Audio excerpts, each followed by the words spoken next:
Connections radio show, where we talk about ideas that matter. I'm glad you've made the connection and are joining us today. I'm Lori Fitz, your host, and the goal of our show is to explore a wide range of topics that challenge us to see ourselves, our community, and the world around us in ways that get us thinking, get us wondering, get us talking, get us imagining, get us connected, and perhaps inspired or challenged to do just a bit more because we've made the connection. Are you looking for a good book that takes you on an adventure? A page-turner? Are you looking for something for the holidays to give to a good friend that you know loves books? Well, The Dark Side of the Sun is written by a Minnesota author, and I highly recommend it. And today we have Michael Dardis, the author. Welcome, Michael. Thank you, Lori. Appreciate this. And we have Angela Weekman, who is from AMW Editing. Yes. And you were strongly part of the whole process of bringing that book to life. Oh, yes. It was a journey and an adventure in and of itself. Well, I want to give a little background to folks about this historical fiction. During the course of 2 wars, brave people fight through the darkness to discover that where there is hope and courage, there's also honor and love. Living in Detroit during the Great Depression, the Schmidt family struggles to maintain loyalty to their adopted country while being drawn to the seductive shadow of Nazi Germany. One by one, they are at the center of a top-secret plot that could change the course of World War II. Years later, 2 young Vietnam veterans, William O'Brien and Susan Johnson, try to find love and build a family while they struggle with the traumas that they both suffered during the war. The stories lead the readers to Michigan, Germany, the battlefields of South Vietnam, Texas, Oklahoma, and here in Minnesota. It's a historical fiction that honors history but takes us on a novel adventure. And today, I am excited to talk about the process of writing. It took 3 years, and it was a partnership between the author and the editor. And so often we focus on the author, but not realize how vital and what kind of partnership the editors play. So we have Michael's editor to talk about how this story was created and how they partnered in creating this story. So Michael, share with us about this story. The story is about relationships over 40 years. It's not a war novel per se. Although there's some good war novel aspects, and it's very historically accurate.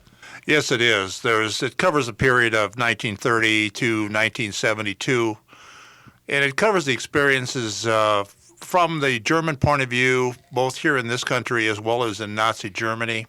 The Holocaust touches upon that.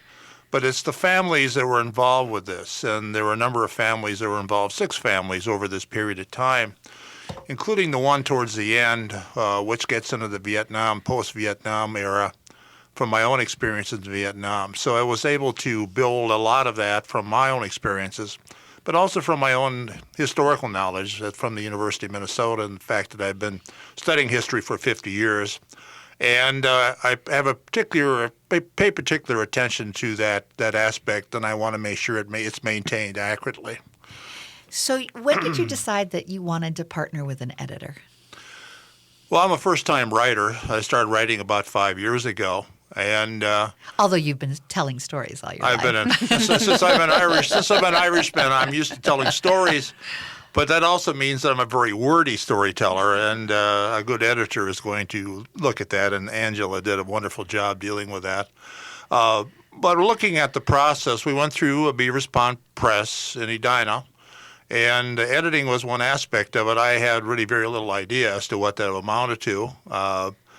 But I have to say that I've been immensely pleased, and this has definitely been a journey that we both, Angela and I, were on. That I think came out so much better with an editor being involved, particularly with what Angela did for me on this story. Well, Michael, I'd go as far to say that you're an advocate for editors, that you really believe in that process of having a deep and powerful relationship with your editor. I think that's correct. You always have to remember that an author is looking at it from one perspective. And I think Angela's impact was almost immediate on what I was doing, because when she read the manuscript, she was able to get inside the story and also became almost like a character speaking back to me as to what this story meant and what and she was able to feed that back to me in such a way that gave me confidence to continue with it and also to improve it. And it's a rare thing. I mean, a lot of times you're afraid that somebody's not going to get it, not going to get the story. It's going to be looked at, and you're going to be criticized for it. And the authors can be kind of proud and vulnerable. Very vulnerable. And that's what we're, and I think this was a wonderful relationship because of that, because the story is far better now than it was when we first started with it. Angela, when you were asked to look at this and consider editing, what were your thoughts? Well, in this case, when Beaver's Pond came to me, they said, okay, we have this big historical novel. And the author is really looking for somebody to go deep with it. And it's like, well, that's what I do. That is my specialty. I am on board. In fact, I like having right up front that understanding that, okay, you do want this to go deep. This is not just, we're not just putting commas in the right place. This is something that is going to affect the entire manuscript on many, many levels. And so it was just full steam ahead, I think, from the very beginning. And I can usually tell when somebody sends me a manuscript and says, check this out, do a little assessment, are you interested? You can tell within a single sentence whether this person is a writer. Tell me what that is. It's voice. It's that the way that first sentence and beyond, how is it structured? What kind of tone? What kind of feeling? It's something you can feel even more than read. And especially for me, I bring a lot of, there's as much logic in reasoning and intuiting and feeling to me for editing. And so I always say, I don't care what your book is about. I don't care how long it is. I don't care where it goes. If you have a great voice, I will follow you anywhere. And well, it's funny that you should say that, because when I first read the book, there's like 12 voices. There isn't one voice. This is true. And that's what was sort of true. surprising as you read through, is that you get, I am used to having a voice sort of join me through the whole book. Yes. And that this is sort of my friend. And then there was a chapter that opened up and I went, I'm meeting someone new here. Yes. And they're telling me it's sort of like a whole new book that I'm starting, but it's it matches what I in some ways, but I'm only getting hints and guesses, because now I'm in a whole new time period and a whole new voice, and I'm discovering something and I'm not sure what I'm discovering. Exactly. And I think that's the fun, because it is and all through it is Michael's voice. Mm-hmm. And it's how he's able to use his voice in different ways to create different feelings, to paint different pictures, to drop us into a different world. And let each of the characters tell their story. Oh, yes. Yes, and to give them the room for that. This is a big book with it's a deep story, and how could I not bring that depth with the editing to it? That's what it deserves. And how was like the first go round when you brought this big book, as they say, at Beaver's Pond? What was that first meeting like for you two? Well, I think initially I was defensive. And until my wife kicked me under the table. She's good at that. And she said, wake up, take it easy. And then fine. Then I started seeing what she was doing. I mean, the initial issue was we had a prologue without an ending, without an epilogue. We split that in half. So the prologue and epilogue basically are the continuation, when you look at a continuation of the same story, the same ending, but they're 400 pages apart. And when I look at that now, it's so obvious why that was necessary. But at the time, I was thinking, well, right out of the block, she's jumping on me. Well, it's interesting because it's how to be open to shuffling, and not being so tied to what you think is important, understanding that content and structure are two different things, and that content can be presented through many different structures. And my guess is that an editor really understands structure. Yes. And allows the freedom of you not having that all on your shoulders to understand what is structure that folks can better relate to the content then. Yes. The bridge. Yes, yes. And I think it's something, too, that, Mike says, oh, I was defensive. To me, that was, like we said earlier in the intro, this is vulnerability, and as an editor, I have to bring a lot of emotional intelligence and just empathy to say, what would it be like to be on that other side? This is And the respect. absolutely How much work has gone into the it already. respect and to understand I can't just waltz in here and start dictating changes. Oh, you better do this. This is wrong. This nobody's going to like this. Yeah. That's not. And unfortunately, that's how some editors approach it. It's going to sound like a silly metaphor to relate to, but I train horses. Yes. And a horse that comes in, I work in a round pen, and a horse that comes in defiant and moving around with pride, I actually kind of like. Yes. Because it's a horse with spirit and knows its heart. Yes. It's just I have to gain its respect. I have to gain knowing this is a safe space. I have to gain the relationship to allow it to know that when I ask for things, it's for both of our best interests. The horse that comes in that's just not there, but it takes actually longer to work with because there's not the same spirit. And actually, it's so perfect because I use the whisperer concept a lot. Horse whispering and author whispering, there's a lot in common.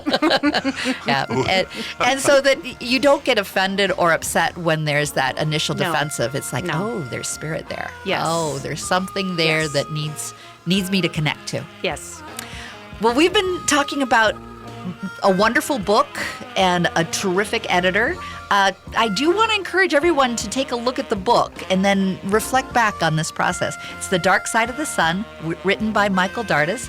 And to go to his website, why don't you share it with us? The website is michaeldardis.com. And you can also look at the book on Amazon. And we've got a number of 5-star reviews on Goodreads and also at tascabooks.com. And amwediting.com. Yes. So stay with us. We'll be back to talk more about editing and how much fun that is. I'm Peter Ratcliffe from the Eastside Freedom Library, and I'd like to tell you about an historic place on Payne Avenue. Brunson's Pub is a place where history and passion are a part of every detail, starting with the menu.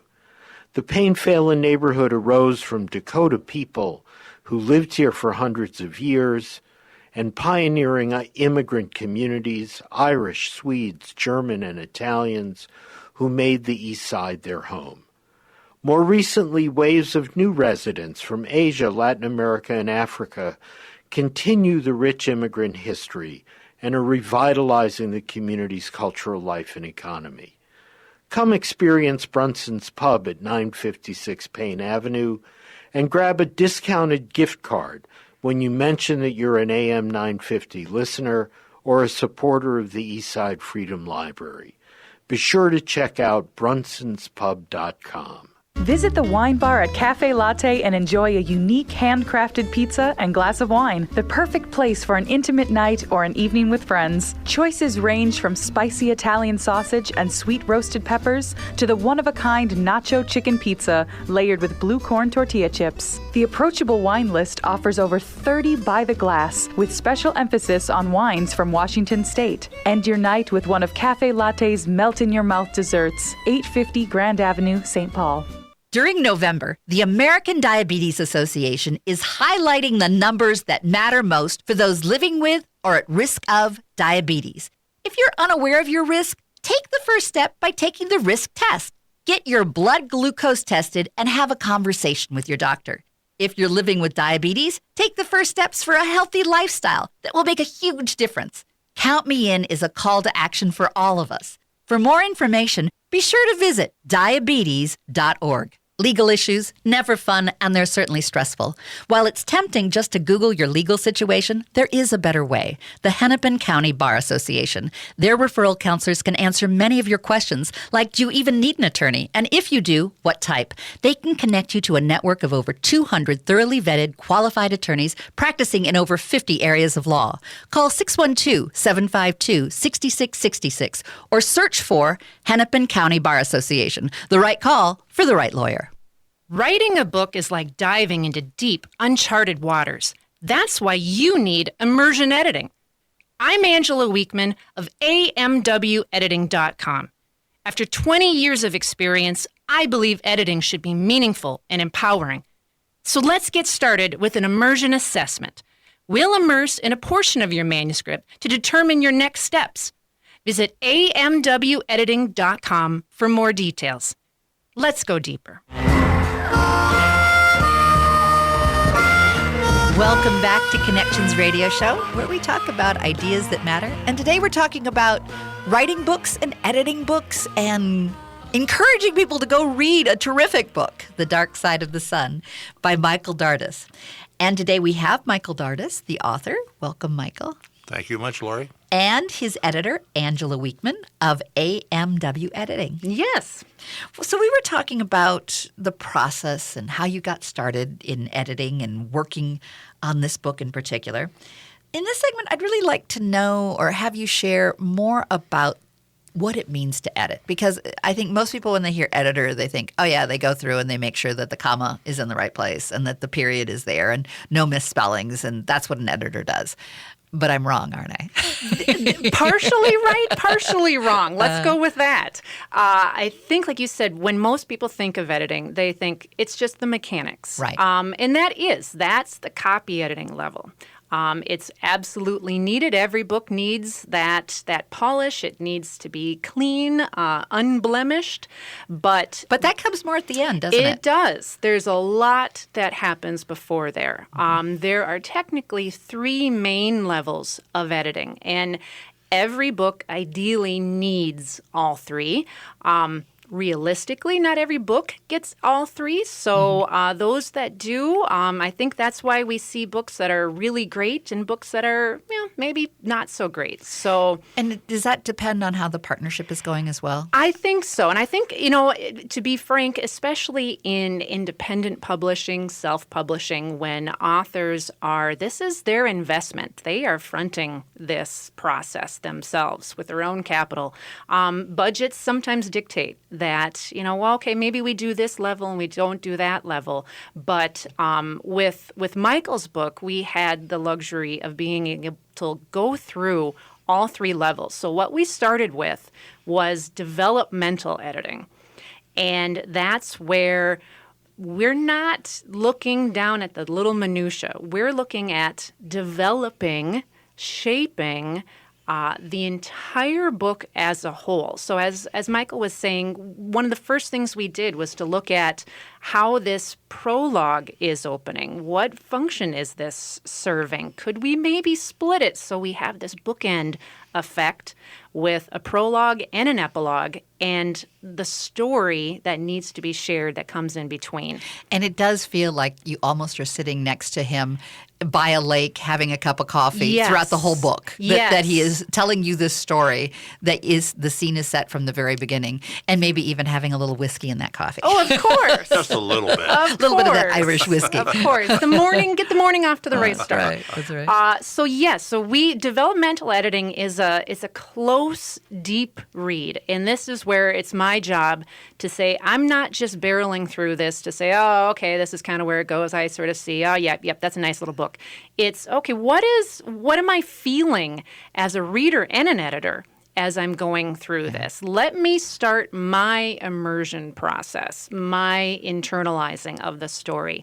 And then let me share what I found. What's working? How is the flow? How is the arc? Tell me more about arc. What do you mean by arc? Arc is basically where does this story go? Where does it begin? And it might begin on one emotional level, or it might begin in one place and then it moves. In a good story, whether it's a book or a movie or just your neighbor telling you about what happened to him yesterday, it has an arc that goes up and down, and then it plummets, and then next thing you know, it starts building and building.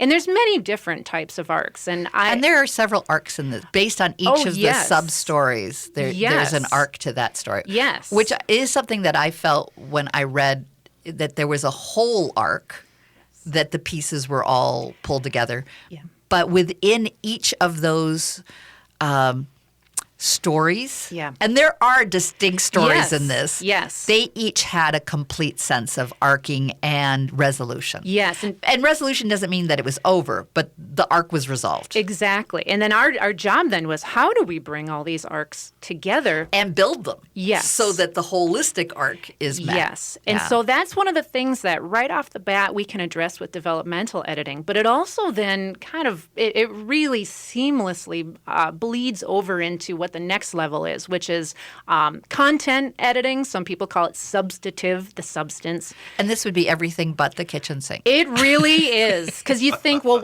you have to edit the content of a book. Well, isn't that everything in the book? No, it's not. Again, we're not talking tiny little commas. We're not talking hyphens and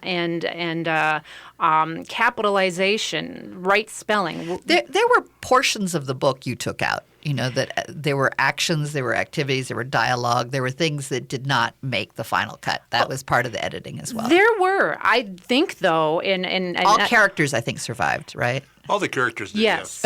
Yes. A few more came in, too. I was just going to say, we added more. And I would, throw this out to Michael, that he will remember many a place where he would have little assignments within a chapter, because we work chapter by chapter, which is really the best way to do this type of deep work with content editing. Just focus on one little chunk at a time. And I'd say, okay, add here. I want some more. Show me what his expression was. Tell me more. So there was a lot of because you got the hint and guess, but you weren't there completely. Yes. So basically that was true. As being a storyteller, I have a tendency to do a lot of telling, and it's still somewhat true. So to short that up, to put the show in. And it was very good. That was a learning experience, and I'm getting better and better at that. But when I first started out, it was just a lot of telling. At least these one-page paragraphs and things like that. And you wanted to encourage him to provide more of the landscape of so that someone else could enter into it and make up their mind about it, but at least have enough detail to be in that place. Yes, and it's especially key with dialogue. And this is something that's universal across every manuscript that I've ever worked on. It's very easy when you're drafting, for the composing stage for an author. The dialogue scene ends up being almost like a tennis match. It's just lines back and forth, more like a script. Well, that's not quite the level that we need by the time it gets to the reader. The reader needs to feel that they're in a time and a place. So give me some details. They want context. Yes. Show me where they're sitting. Have him reach for his whiskey. Things, little details like that. But also that allows you to sneak peek in. Yes, but also give me, what does he look like when he says that really big bombshell? Or we can all think that there's certain words that we say and it means 10 different things if we give 10 different expressions and observations. With it. Yes. So this, and after all that's done, then we can finally start to get into the copy editing, And in our next segment, I want to finish up talking more about that finishing and the style sheet. I think it'd be interesting for our audience to learn about what is a style sheet and what does that give the author and how does that help the writing process. So stay with us. We'll be back and we'll hear more about this wonderful book and the process that delivered it to us. So for more information on the book, go to michaeldardis.com. And for more information on editing, you can go to amwediting.com. And we'll be right back. I'm Peter Ratcliffe from the Eastside Freedom Library, and I'd like to tell you about an historic place on Payne Avenue, Brunson's Pub. Experience history and passion through the delicious menu, reflecting the East Side's diversity. The choices are limitless: salads, sandwiches, burgers, and shareable plates. Visit Brunson's Pub at 956 Payne Avenue and grab a discounted gift card when you mention that you're an AM 950 listener or a supporter of the East Side Freedom Library. Be sure to check out brunsonspub.com. This is New Beginnings, hosted by award-winning broadcaster and speaker Freddie Bell. Freddie, this generation of the baby boomers, people are living longer, so the baby boomers are taking care of elderly parents. Let's talk about your health, and specifically, let's talk about Medicare. Our show features the concerns of America's 78 million baby boomers in employment, finance, health and nutrition, and even entertainment. Join us for New Beginnings, Saturday mornings at 11, brought to you in part by Vision Loss Resources. Hello, my name is Michael Dardis. I want to share with you the excitement I'm receiving from the readers of my novel, The Dark Side of the Sun. It's a work of historical fiction covering 40 years of struggles by 6 families across parts of 5 continents. The novel has received many 5-star reviews on Goodreads and Amazon. The Dark Side of the Sun can be purchased at michaeldardis.com, Amazon, or you can buy an autographed copy through itascabooks.com. It's an outstanding holiday gift. This is Chad, owner of AM 950. Our station has worked with Barbara from WYSIWYG Web Design for years on everything from logo to print design, and especially for developing our website. She does great work and is great to work with, listening to what our goals and design ideas were while offering new, innovative ideas to create the website we are proud of today. Barbara made sure she understood our station, our goals, and our mission before she started working on our site and made suggestions to help control the cost. Plus, she's friendly, which set us at ease. I recommend Barbara at WYSIWYG Web Design because I know she will deliver an attractive, professional website within the budget you have. She is a local independent business that specializes in helping other local businesses achieve their website and design goals. She can work with nearly any budget and create anything from simple sites to robust custom functionality. To find out more about the company AM 950 Trust, go to WYSIWYGWebDesign.com. Spelled out just like it sounds, WYSIWYGWebDesign.com. Writing a book is like diving into deep, uncharted waters. That's why you need immersion editing. I'm Angela Weekman of AMWEditing.com. After 20 years of experience, I believe editing should be meaningful and empowering. So let's get started with an immersion assessment. We'll immerse in a portion of your manuscript to determine your next steps. Visit AMWEditing.com for more details. Let's go deeper. With your AM 950 weather, this is Eric Nelson. Today will be mostly cloudy with a high near 45. Tonight, rain's possible after 3 a.m. with a low around 36. Sunday, cloudy skies with a high near 38 and a low of 27. Monday will be partly sunny with a high of 39 and a low of 31. EatLocalMinnesota.com's restaurant of the week is Hazel's Northeast, offering classically inspired, creatively prepared comfort food. This restaurant has scratch dishes rooted in over 50 years of family tradition. Check them out at the corner of 29th and Johnson in Northeast Minneapolis, or see the full menu at EatLocalMinnesota.com. Welcome back to Connections Radio Show. I'm Lori Fitz, your host. And today we've been exploring the process of writing and editing, the partnership. And in particular, we're looking at The Dark Side of the Sun, a wonderful book written by Michael Dardis. And Angela Weekman of AMW Editing was the editor that was partnered in creating this book and bringing it to life. It's a historical fiction.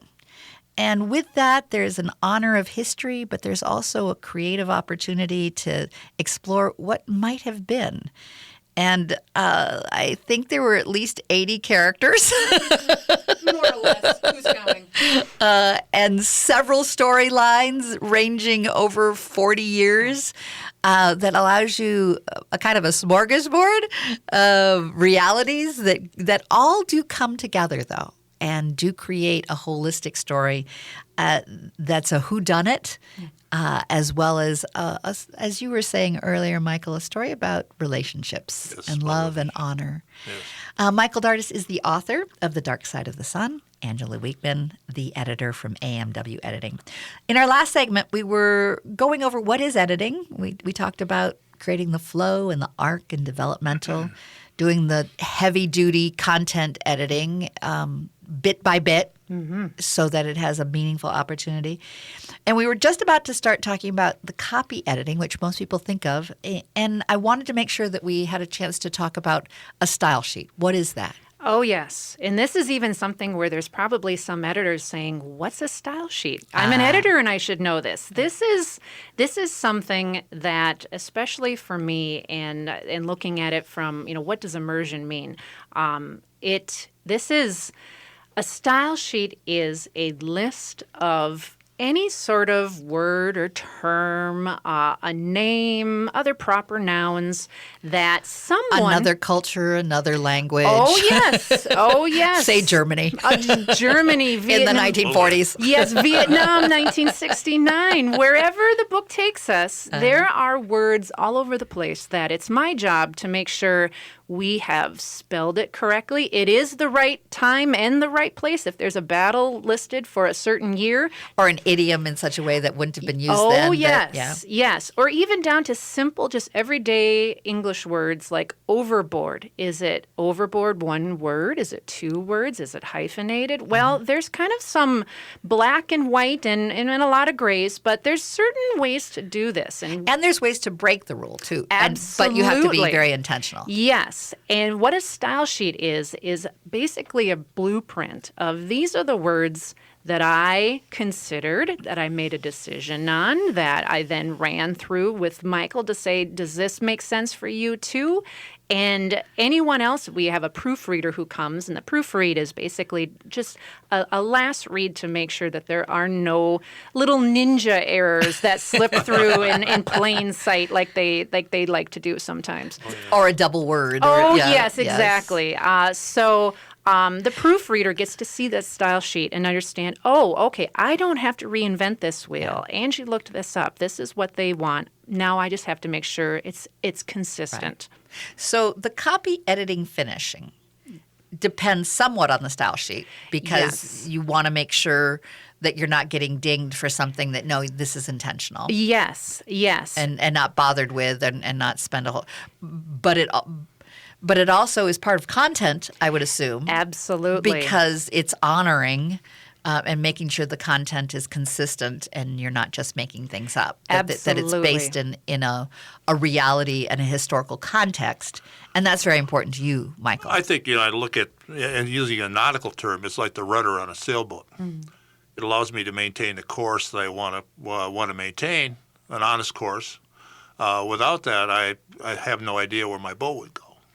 So average, what would you say a style book is? And then I'd love to know style sheet is. I'd love to know Michael's was probably a style book. But yes. So a style sheet might run like 10 pages or so? Maybe. Yeah. And even I take my mantra is look it up. Even if you know it. Yeah. So, and you have to, because what we think we know and what we actually know are Could often surprise us. very two different things. So how long was Michael's style sheet? Michael's was 20 pages, 2-columned. Wow. There were over 2,000 words on the style sheet alone. And part of that is because he has done a historical novel. Absolutely. And it's 40 years and it's many stories within one story. Yes. And I think in the hands of an editor who maybe was staying a bit more on the surface, maybe only dipping toes in rather than going deep, maybe I don't even know if half of those words would have necessarily even been addressed. A lot of people, sadly, will look at that, even editors,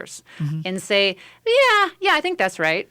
And that then looks move about on. right. Yeah. Well, he wrote it, so he must know. Yeah, he must know. And a lot of those words, too, I may add, just even a word or two made all the difference in the story. There's one word where one of the characters receives a piece of chocolate from a guard, and he's doing this job.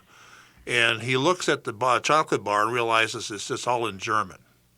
And that basically tells him something that he didn't know and surprises him. And as we worked on that wording of that chocolate bar. And it was a fairly elaborate wording. It wasn't a Hershey's. His comment was, this doesn't taste like a Hershey's. He looks at the bar and he says, enough. In German, we all know there are no short, little, simple words in German. And they have different capitalizing. They have different style. And so we had to sort of wrestle with that. And we couldn't just say, that's pretty good. We had to make sure that we could make that right. And if there is no such thing as a hard and fast right, we had to make it as right as we could possibly make it for our purposes. And understand the shared context that was important. Yes. The impact too. I think you're looking at the term von, for example. A lot of the Germans we were in, and many of the Germans, by the way, were actual people. So they had actual names. They can be looked up and were researched in historical context. So we had to get that right, and we had them interacting with each other in a different hierarchy, and it's different than we would have in the States. Plus, even the socialization, the parties and whatnot. I'm assuming that the parties that were, crazy wonderful during World War II, very different than other get-togethers, and how to be able to create that picture and have us enter into that. Yes. Especially when there was some stark contrapositions of what happened. Oh, yes. Even as I was honestly getting back to the style sheet, I was looking through the style sheet and I could see some words on there that were like, these are words that we do not use here in 2019 anymore. There's some culturally inappropriate and insensitive words, but we're talking about Nazi Germany. And these we had to take on a certain perspective for these particular characters. And not enforce our today's culture on a culture from there were times when I was reading it because my father was in World War II. I was like, this is like my dad. This is dialogue and dialect of my dad's era. And I could feel the shift. Yes. And being aware of that. And my job is to make the book be what it is meant to be rather than what somebody thinks it should be or what it's supposed to be. And so you have to go into this and say, how do we make this particular part work? And yes, part of that's content level and part of that is, all right, is this word capitalized? And to be able to bridge both sides with the minutia and the larger, and to understand how sometimes the minutia really does add up to the bigger picture with the content. And the reader may never know any of this. Oh, no. And ideally the reader shouldn't. It should not stand out. Correct. It becomes just a way to keep funneling us towards being immersed in the novel itself. Yes. And in general, I think editing is a job where I do the very best job and then I sort of disappear like a ghost. No one's going to pick up this book and say, oh my gosh, this was really well edited. They will say... Unless they know you and they might go, oh, wait a minute. I can see Angie in here. Angie, this has kind of a flavor of how Angie... Yes. Well, hopefully... somebody reads it and says, wow, this is really well written. This becomes Michael in every single way. And that's what I'm here for. And that's your goal. That is absolutely my goal. Is to have Michael's work be best realized and his best potential reached by creating a book that really honors his vision. Yes. I think, the collaboration process. I think that's what people have to realize when you look at pretty much any kind of a book. If it's a good book, you have to realize that a lot of work went into that from a lot of different directions. Editing, the manual, basically the cover, the art, the structure, the paper, everything in there. Did you support that as well, that process? Little bits. I think Beaver's Pond, they do a fantastic job on all of those ends. I just get to sit back and say, this is awesome. I'm loving it. Good. The artist's work there was first. And I had them actually do some sketches for me of the characters. Because I tend to write to pictures, so I have pictures of people. Then I had them do a sketch, and because it helps visualize. I'm a visual person. That would be fun to have in the book. I'd love to see some of these characters. I have them. I display them when I'm had various book you should shows. think about having it on the website. It'd be fun to go and look at those characters. They're fantastic. Oh, they are? Okay, some are on there right now. Yeah. Okay, I'll have to go check. Fantastic. They pop up every once in a while. At least on one of the websites, I've got 2 or 3. So the process that allowed you to do this immersion, tell me what are the things that you think are critical for a positive experience in immersion? Immersion, I always like to say my little kind of tagline is immersing in the manuscript, which of course you expect your editor to do, needs to do. That's my job. But it's also, and more importantly, immersing in a connection with the author. There is a person on the other side of that manuscript, and I have to read the manuscript and know the manuscript, but I also have to read and know the author. I have to know Mike. I have the to relationship the journey. relationship, and part of it is understanding what are his intentions.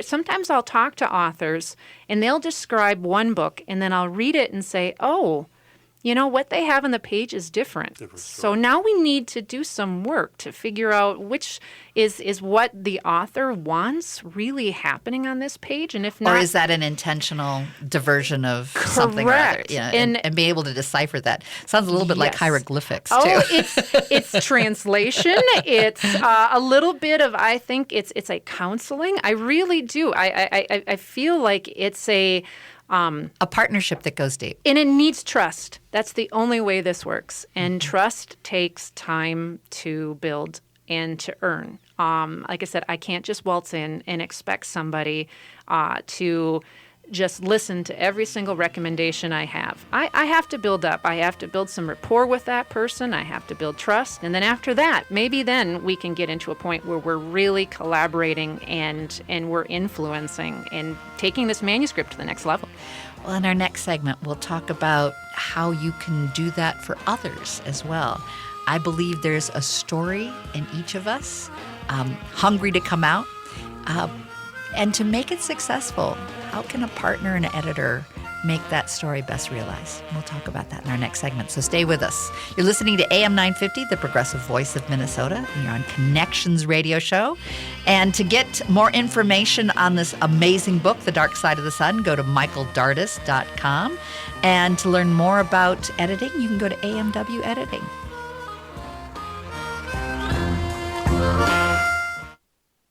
Hello, my name is Michael Dardis. I want to share with you the excitement I'm receiving from the readers of my novel, The Dark Side of the Sun. It's been described as an action-packed crossword puzzle that eventually comes together, revealing a real mystery that could have changed the course of World War II. The novel is a work of historical fiction covering 40 years of struggles by 6 families across parts of 5 continents. They are ordinary people in extraordinary times. It is about relationships. They make difficult decisions to survive and maintain their love for each other and their country. You can follow the continuing story at michaeldardis.com. The novels received many 5-star reviews from Goodreads and Amazon. The Dark Side of the Sun can be purchased at michaeldardis.com, Amazon, and you can buy an autographed copy through itascabooks.com. It is an outstanding holiday gift. Don't wait. Get Black Friday appliance savings now from Warner Stellian. Choose from select top-rated Bosch dishwashers. Buy at the guaranteed Black Friday price. Then save more with free installation from our trusted specialists. Save hundreds on heavy-duty laundry pairs and French door refrigerators. Then save more with Warner Stellian's trusted, fast free delivery, basic installation, haul away, and 18 months interest-free financing. Black Friday appliance savings before Thanksgiving from the specialist, Minnesota's own Warner Stellian. For a stress-free Happy Thanksgiving, the Park Tavern is your family's new tradition. Come enjoy the feast. Roast turkey with homemade sausage stuffing, glazed ham, whipped potatoes, sweet potatoes, green bean casserole, mac and cheese salads, and the delicious desserts. No cooking or cleaning, just enjoy. And don't forget the hour of free bowling. Seatings are from 11 a.m. to 3 p.m., adults $22.95, seniors $14.95, kids 6 to 11, $10.95, and 5 and under are free. You'll need reservations, so go to parktavern.net. This Thanksgiving, the 28th, be thankful for the Park Tavern in St. Louis Park.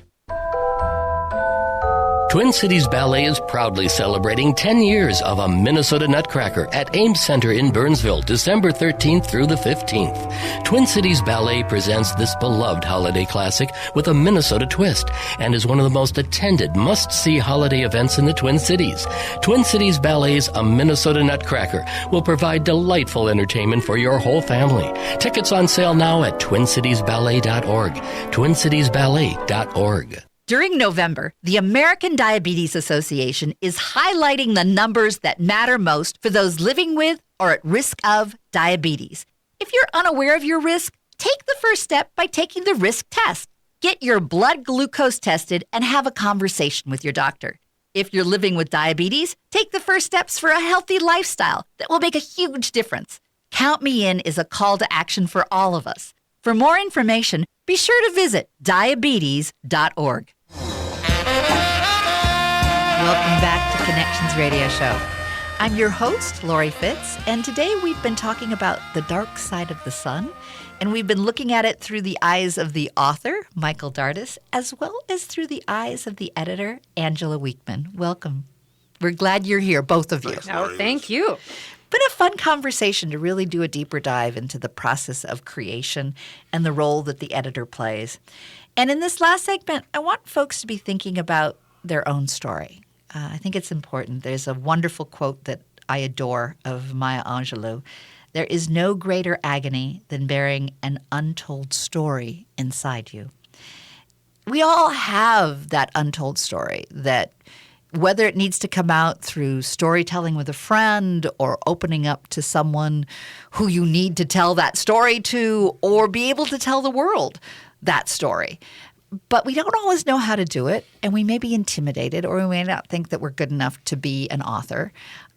So there's a process that I know that's important for us to be thinking about in order to share that story. One of the questions that I had for you, Angela, is when is the right time to bring in an editor when you have the story? Is it when you have the idea, or should you have a little bit on paper first? As a rule of thumb, the best way to say it is take your story, your idea, as far as you can take it. And then when you feel like there's a wall here and I can't get through it on my own, that's the time to bring in an editor. So for any person, that might be a different time. For some people, they might be at the very beginning stages where there's just little glimpses of ideas. There's little things written on napkins and, maybe there's a 3-ring binder that's covered in dust that's been sitting there for 20 years. And they need some help moving forward.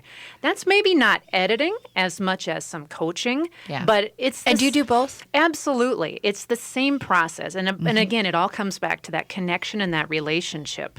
So if someone wanted to blue sky with you and go, here's the story that's inside me. Yes. Do you think it's a story that I should be pursuing and this is sort of where I'm going with it? You could give feedback that's both cool or that's kind of common. There's something probably more unique that you have to say, and let's explore what that might be. Yes, to again, go deeper with that. And my job is to ultimately empower people. I'm not here as a gatekeeper. Some people will ask me, is my book good enough to get published? Right. That's not, honestly, my first and biggest concern. It's if you want to get your story out, whichever way you do it, if you're going to go for a traditional publisher, try for an agent, if you're going to do self-publishing like what Michael did, which I'm a huge fan of, or if you just want to put something together that, maybe you're going to go to Kinko's. And maybe you're going to share it with your family. Absolutely. Maybe this is a book that you're going to get bound because it shares your family history that you want the next generation to know. This is what it's all about. And I'm not here to, like I said, close gates and close doors. Everyone has a story. Everyone deserves to get their story out there. And everyone deserves a partner in that process that treats you as a professional. Yes, as a professional and as a person. Someone who's gonna. I think a lot of it comes down to servant leadership, which so many people have a hard time. Well, am I a servant or am I a leader? Which one? No. You're both. You're both. And really, the emphasis is on serving. The measure of servant leadership is how much did the person that you are serving, leading, how much did that person grow? And like I told Michael too, just from the beginning, if you don't learn something from this editing process, I didn't do my job right. The manuscript could be in beautiful shape, but if you didn't learn and grow as a writer with your craft, then you missed what you're calling. Then I missed the mark. So what did you learn, Michael? What did you feel like that you gained from this experience? Well, I learned basically looking at the word choices, looking at the concept, looking at the thought process that was applied from the editor's standpoint, I could feel an improvement almost all the way through the process. You know, from when I first started, towards the end, we were looking at moving paragraphs, moving sections around, and we could just look at that and decide, yeah, that made a great deal of sense. I mean, it was a matter of understanding the process, understanding the thought process that went into that, and it's a help. I mean, it tells a better story. That's the key thing. The story was better, and it did not disrupt the truth or the story we were trying to tell. Yeah, the picture that you get in, like, at least the media is that there's always a conflict with the editor. And there's always a fight going on with the editor. And my editor wanted this, and my editor wanted that. And it's portrayed as conflict management versus a learning process. Yes. And I think that's something that, going back to that idea of whispering, with a horse whisperer, as you know, some horses have been mistreated. Yep. And they see you coming and they think, this person's going to do to me what that other person did to me. You have to deconstruct that fear. First, you have to understand it, that even know that it's there. Then you deconstruct it. Then you start building something new and better and positive in its place. That allows their power to come through. Absolutely. Yeah. And so, yes, I have to deconstruct this idea of this angry editor with a red pen. That's not really caring. They're just trying to, make sure that it fits a mold that will work. Yes. And it doesn't sound like you care about the mold as much as you care about the voice. Absolutely. Being able to be shared in a way that's best understood. Yes. And in fact, there's been a lot of projects where I'm helping somebody actually break out of the mold that they thought they had to put the book in. And when I come in with my suggestions, you can just see this look of relief on their face, like, oh, good, that's actually how I had it the first time, but then someone somewhere told me agents don't like this, or I'm not. Or they read a book that tells them this is the formula, and just plug in the formula. Yes. Yeah. And no, there's no place for formula. This is about, like I said, every person has their story, and we don't have formulas, we have stories. Well, what I want to make sure the audience knows is that next week we'll be continuing this conversation, and that we'll have a chance to go a little deeper about editing and understanding the process in ways that allow us to find meaning. That ultimately is the goal of what is the meaning of the book, what is the meaning of writing the book, and that part of discovery. Absolutely. Michael, you were about to say something. I was going to say that, I look at that story even now, I realize that it's, 2 or 3 years down the road since that book was written. It really tells a story to me. I mean, it's funny. You look at something like that, and it really doesn't have any age to it. Yes. Yeah. Well, we'll also in our next week talk a little bit about the process that's going on right now in the sequel, in the second part of the series. Yeah. So I want to make sure before this show's over that I encourage you one more time to go looking for a great holiday present that I know will be a winner. It's The Dark Side of the Sun, written by Michael Dardis. And tell us, where's the best place to get the Michael Dardis Dark Side of the Sun? Well, you can Amazon.com or at TaskOfBooks.com.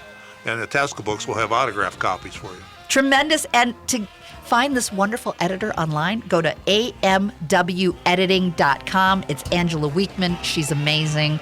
And we'll learn more about the process next week. So stay with us for next week, too.